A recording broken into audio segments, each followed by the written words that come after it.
Nous avons naturellement tendance à nous juger les uns les autres, et cette attitude s'est considérablement accrue avec l'essor des réseaux sociaux. Ainsi nous aimons et partageons les messages pleins de sagesse, tandis que nous déplorons et dénonçons les propos immoraux.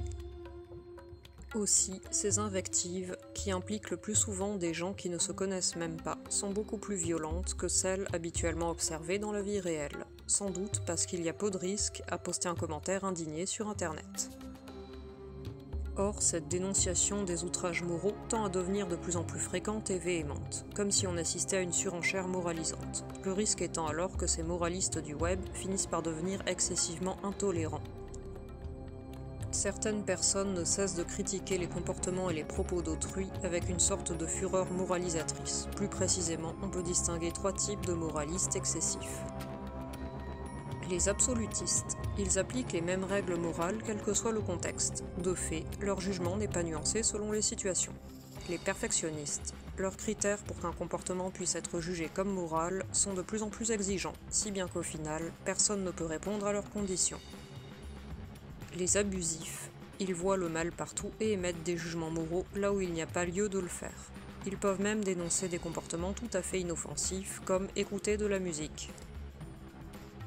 Par ailleurs, la tendance à juger les autres est également un moyen de cacher nos propres faiblesses. En effet, nous avons davantage tendance à nous indigner lorsque nous nous sentons coupables d'un comportement immoral.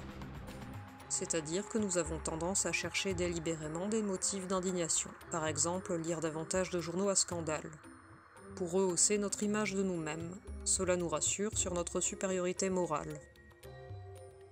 La grandiloquence morale est souvent associée à un certain narcissisme et à une recherche de prestige. En effet, défendre les valeurs morales est un excellent moyen de se distinguer et d'élever son statut social en se forgeant une réputation de personne respectable.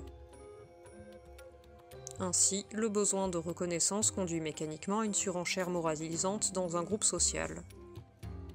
Par exemple, si quelqu'un dénonce les propos sexistes d'un homme politique, il manifeste en même temps ses valeurs égalitaristes. Et cette prise de position est aussi l'occasion pour les autres membres du groupe de démontrer leur probité en la soutenant.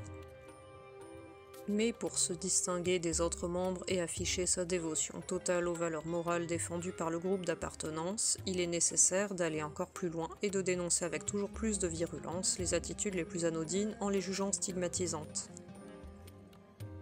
Or, si tout le monde cherche à sortir du lot, on assiste alors à une véritable course aux armements sans fin et ultra-violente vers une pureté morale.